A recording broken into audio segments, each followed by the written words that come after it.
Welcome to SCN Corporate Connect. I'm Greg Greenberg, reporting live from the CoinAgenda Caribbean Conference in San Juan, Puerto Rico. My guest is Joe Mohen. He's the CEO of Chimes. Welcome, Joe. Hi, Greg. Good to see you again. All right, so why don't you explain what Chimes does? The way I explain it to people, I say it's like the IMDb for the music business, right? That's essentially correct, okay? Like IMDb before us, we bought a massive music database. We spent over $23 million on development of that database, and we're repurposing it to consolidate the search results on Google related to music.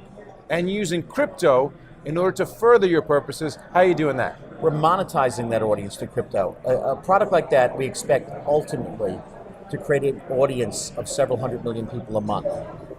That audience is going to be global, though. It's not just an American audience. And each person in a different country has a different currency. So we're creating one microcurrency for people to buy and sell music products through that website, but also it allows us to do certain music industry transactions with smart contracts. That's important because very often if you want to do a deal with somebody in Brazil and you're in France, you have to have a lawyer.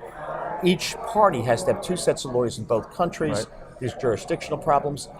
The business doesn't scale. So by doing it this way, we're orchestrating music commerce in a way that's cost efficient and can actually scale.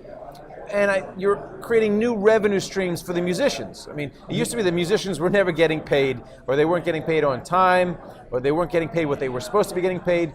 This is going to help them out, correct? Correct. There are a number of people out there trying to use the blockchain and other methods to try to make sure musicians get what they're supposed to get paid. Our goal is a little bit different. Our objective is to create entirely new revenue streams for them that didn't exist before. You know, the global music industry revenues are around $47 billion annually.